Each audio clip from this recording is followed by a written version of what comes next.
नमस्कार साथियों, देखिए आज का वीडियो बहुत ही महत्वपूर्ण है, तो प्लीज वीडियो को स्किप मत करेगा, वीडियो को पूरा एंड तक जरूर देखिएगा। आज के वीडियो में हम बात करेंगे राष्ट्रीय मीन्स कम मेरिट छात्रवृत्ति योजना के बारे में। इसको हम एनएमएमएस भी बोलते हैं। तो यह क्यों महत्वपूर्ण है, एनएमएमएस क्या होता है, क्या इसके नियम शर्तें हैं, क्या क्या चीज चाहिएगी, कौन स्टूडेंट इसको पार्टिसिपेट कर सकते हैं, किस कक्षा के कर सकते हैं, और इसमें पार्टिसिपेशन करने और एनएमएमएस का क्या फायदा है। अल्टीमेटली जो फाइनल चीज, जो फायदे की बात आती है कि क्या फायदा, हम इसको क्यों जो है इसमें हम फॉर्म भरें, क्यों इसको पास करें, तो वो सभी कुछ जानकारी हम इसमें देखेंगे। तो प्लीज आज के वीडियो को आप ज्यादा से ज्यादा शेयर करेगा, चैनल को सब्सक्राइब कर बेल आइकन में ऑल बटन को प्रेस करेगा और इसे पालकों और स्टूडेंट के साथ में भी साझा करेगा ताकि उनको इसके बारे में जानकारी प्राप्त हो सके। ठीक है, तो स्टूडेंट ज्यादा से ज्यादा इसमें बढ़ चढ़कर हिस्सा लें और अच्छे से तैयारी करें। तो देखिए यहाँ पे राष्ट्रीय मीन्स कम मेरिट छात्रवृत्ति योजना 24-25 जो है 1 दिसंबर 2024 को आयोजित होने वाली है। और यहाँ पर जो है यह जो है छात्रवृत्ति योजना, ये किन विद्यालयों के छात्रों के लिए है, तो यह शासकीय अनुदान प्राप्त और स्थानीय निकायों द्वारा संचालित विद्यालयों के लिए, जो के स्टूडेंट के लिए यह मतलब वो इसको इसमें फॉर्म भर पाएंगे, रजिस्ट्रेशन कर पाएंगे। अब ये जो है यहाँ पर ये कहाँ से होगा, तो rskmp.in पोर्टल पर इसका पंजीयन करना होगा। किसको करना होगा, शाला को करना होगा। अब यहाँ पर कौन से स्टूडेंट इसमें पार्टिसिपेशन कर पाएंगे, तो परीक्षा के आवेदन पत्र हेतु कक्षा 7वीं का प्रगति पत्रक, आय का प्रमाण पत्र, शपथ पत्र लगाना होगा। मतलब 8वीं के स्टूडेंट इसमें जो है पार्टिसिपेट कर पाएंगे। और अनुसूचित जाति, अनुसूचित जनजाति एवं विकलांगता प्रमाण पत्र की सत्यापित छाया प्रतियां सत्यापित कर पूर्व तैयारी कर ले। अब हम देख लेते हैं यहाँ पर इसके संबंध में जो विज्ञापन है वो क्या है।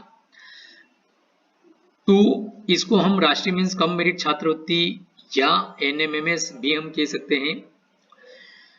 और यह जो है मध्य प्रदेश राज्य में स्थित केवल शासकीय अनुदान प्राप्त स्थानीय निकायों द्वारा संचालित विद्यालयों में वर्ष 24-25 में कक्षा 8वीं में अध्ययनरत विद्यार्थियों के लिए यह छात्रवृत्ति योजना है।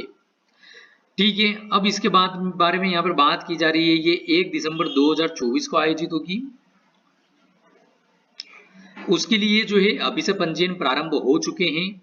चयनित विद्यार्थी को छात्रवृत्ति की राशि, अब जो भी इसमें सबसे पहले तो स्टूडेंट का पंजीयन होगा, पंजीयन के उपरांत एग्जाम होगी, एग्जाम के उपरांत जो भी चयनित स्टूडेंट रहेंगे उनको यहाँ पर यह फायदा मिलेगा कि उनको छात्रवृत्ति मिलेगी, वो मिलेगी 1000 रुपए प्रति माह की दर से। प्रति वर्ष विद्यार्थी को 12000 रुपए के मान से कक्षा 9वीं से 12वीं तक छात्रवृत्ति दी जाती है इसके अंतर्गत। ठीक है, कक्षा 10वीं में न्यूनतम 60% अंक छात्रवृत्ति निरंतर जारी रखने हेतु प्राप्त करना अनिवार्य है।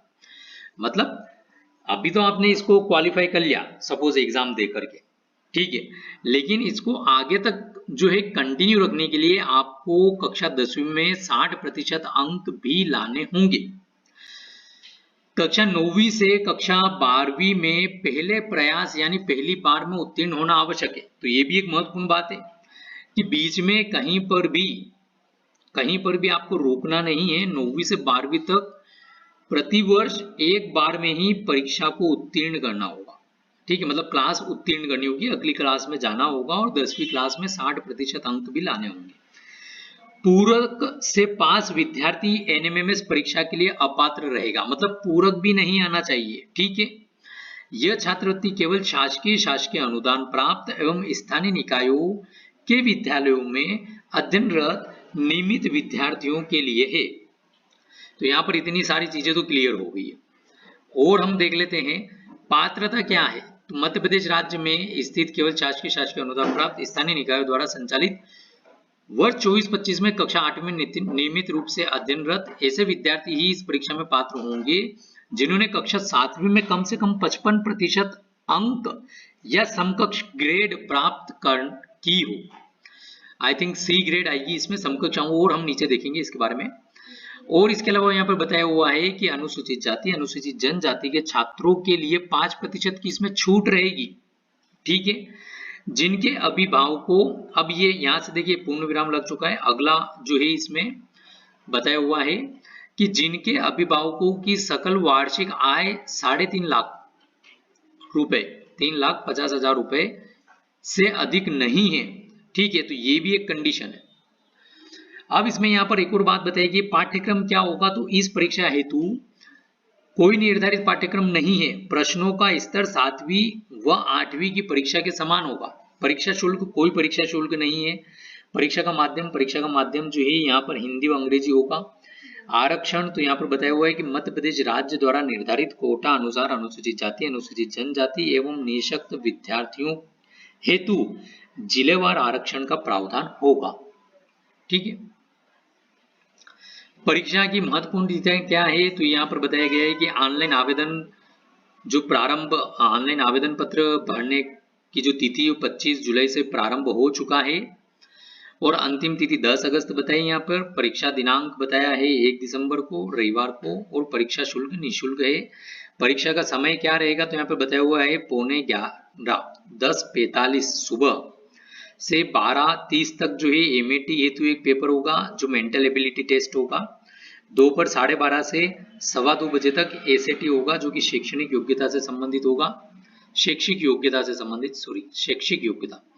तो ये देखिए एमएटी का मतलब है मानसिक योग्यता परीक्षा। 90 मिनट का ये पेपर होगा, 90 क्वेश्चन आएंगे, अधिकतम 90 अंक इसके रहेंगे, मतलब एक क्वेश्चन 1 नंबर का रहेगा, कोई माइनस मार्किंग नहीं होगी।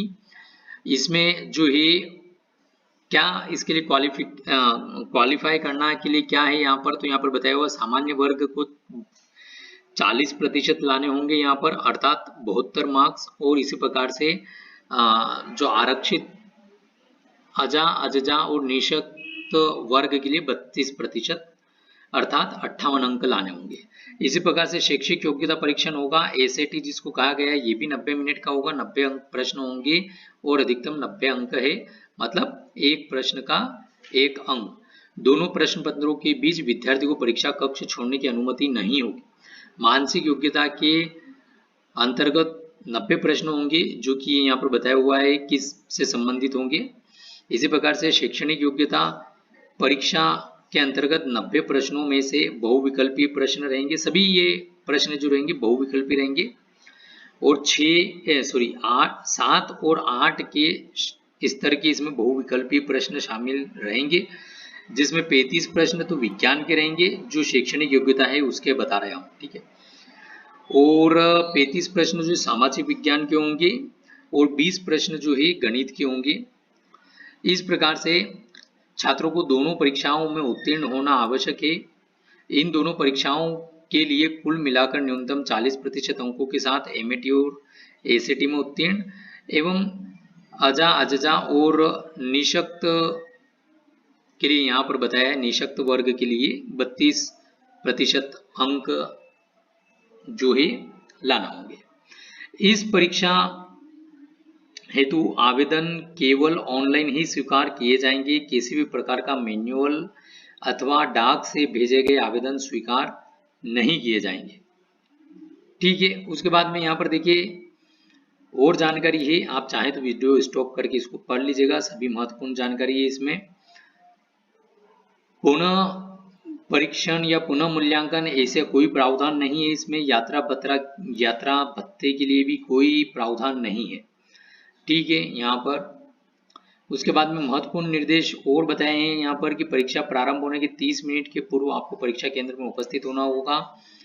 परीक्षा कक्ष में किसी भी प्रकार की किताब या copy, cellular, mobile phone, calculator, long table, नकल पर्चा, किसी भी प्रकार का इलेक्ट्रॉनिक यंत्र आदि का उपयोग पूर्णतः वर्जित है।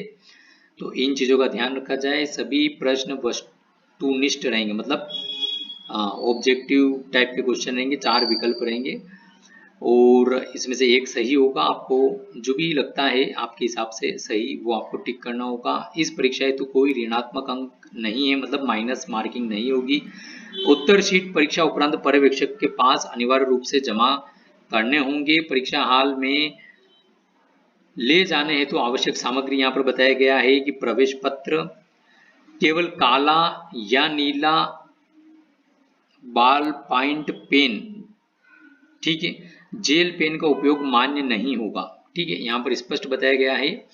तो आई थिंक आपको बहुत कुछ जानकारी यहाँ पर जो है क्लियर हो गई होगी।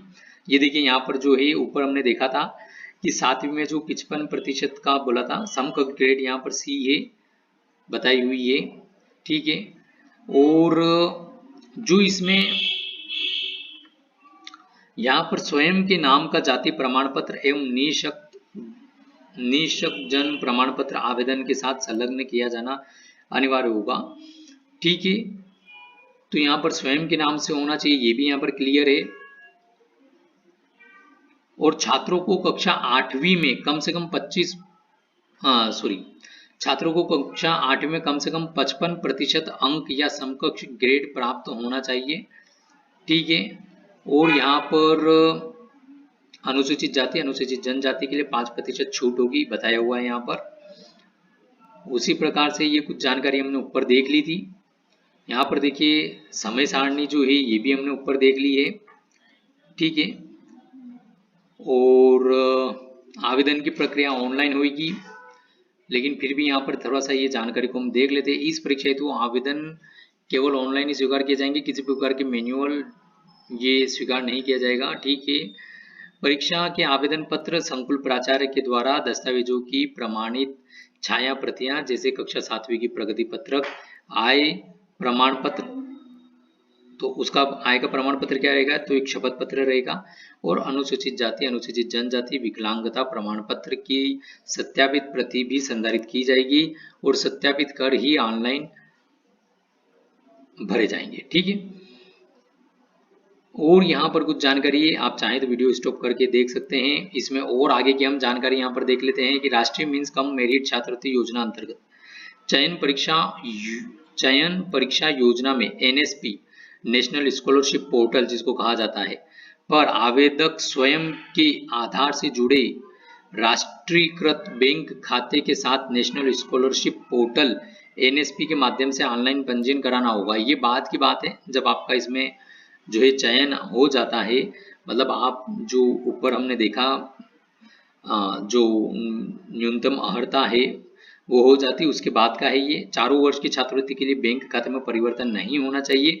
ऑनलाइन पंजीयन करते समय समस्त जानकारी आधार कार्ड के अनुसार हो, तो ये भी बहुत महत्वपूर्ण बात है यहाँ पर। और गत एवं वर्तमान वर्ष भारत सरकार के निर्देशानुसार छात्रों की छात्रवृत्ति डीबीटी माध्यम द्वारा जारी की जाती है, मतलब ऑनलाइन खाते में जारी की जाती है, जिसके लिए छात्रों को आधार अपने चालू खाते के साथ सीड करना अनिवार्य होगा। मतलब आधार से आपका जो भी बैंक खाता है वो लिंक होना चाहिए, सीड होना चाहिए। एनएमएमएस परीक्षा के 1 वर्ष की समाप्ति के बाद किसी भी छात्र को छात्रवृत्ति बकाया राशि की दावा आपत्ति स्वीकार नहीं किया जाएगा, तो ये बात की बात है। और भी यहाँ पर जानकारी को बताया गया है कि आवेदन पत्र में उल्लेखित जानकारी में किसी प्रकार का संशोधन मान्य नहीं होगा। और एनएमएमएस परीक्षा में ऑनलाइन आवेदन पत्र की हार्ड कॉपी के साथ लगाया जाने वाला फोटोग्राफ रंगीन व साइज उसकी यहाँ पर बताई है, ये सेंटीमीटर का होना चाहिए, जिसकी गुणवत्ता अच्छी होनी चाहिए। और ये यहाँ पर बताया हुआ है ये किस प्रकार का फोटो, ये पेलोराइड फोटोग्राफ मान्य नहीं है। और आवेदन पत्र की हार्ड कॉपी पर निर्धारित स्थान पर नवीनतम फोटोग्राफ चस्पा किया जाना चाहिए। रंगीन व काले चश्मे के साथ खींचा हुआ फोटोग्राफ मान्य नहीं फोटोग्राफ नहीं होना चाहिए। यदि पढ़ने के लिए चश्मा उपयोग में लाया जाता है तो चश्मा लगाकर फोटोग्राफ खिंचवाया जाना होगा, ठीक है। आवेदन पत्र में हस्ताक्षर निर्धारित जगह पर किए जाने चाहिए। आवेदन पत्र में लघु हस्ताक्षर मान्य नहीं होंगे। अंग्रेजी के कैपिटल लेटर में हस्ताक्षर नहीं किए जाने चाहिए। आवेदन पत्र में एक से अधिक हस्ताक्षर नहीं होना चाहिए और आवेदन पत्र में हस्ताक्षर पूर्णतः स्पष्ट होने चाहिए।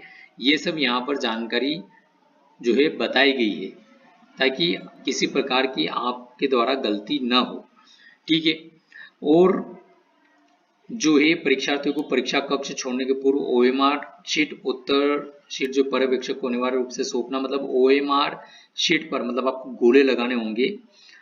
और उसके अलावा यहाँ पर जो है जानकारी बताई गई है कि सभी प्रश्न वस्तुनिष्ठ प्रकार के होंगे, मतलब बहुविकल्पीय होंगे। प्रत्येक प्रश्न के 4 संभावित उत्तर होंगे जिसमें से एक सही होगा। और जो इसका मुख्यालय रहेगा वो जिला मुख्यालय पर जो है 52 जिलों के ब्लॉक मुख्यालयों पर आयोजित की जाएगी ये। ठीक है। किसी परीक्षा केंद्र में अभ्यर्थियों की संख्या कम होने पर उसे परिवर्तित ओब्लिक निरस्त किया जाएगा। तो आपके उसमें खैर जो भी प्रवेश पत्र रहेगा उसमें लिखा रहेगा आपको कहाँ पर इसका एग्जाम सेंटर है।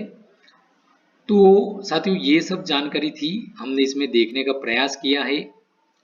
आपको जानकारी उपयोगी लगी हो तो प्लीज वीडियो को लाइक शेयर और चैनल को सब्सक्राइब जरूर करेगा और इसे सभी के साथ में शेयर करेगा ताकि सभी को इसके नियमावली के बारे में पता चल जाए। इसका जो इसके सारे जो भी है क्या चीज है, कितनी छात्रवृत्ति मिलेगी, क्या बैंक खाते से संबंधित निर्देश है, कौन कौन से स्टूडेंट इसमें पार्टिसिपेशन कर सकते हैं, सभी कुछ जानकारी इसमें हमने कवर करने का प्रयास किया है। तो प्लीज वीडियो को लाइक शेयर और चैनल को सब्सक्राइब जरूर करेगा।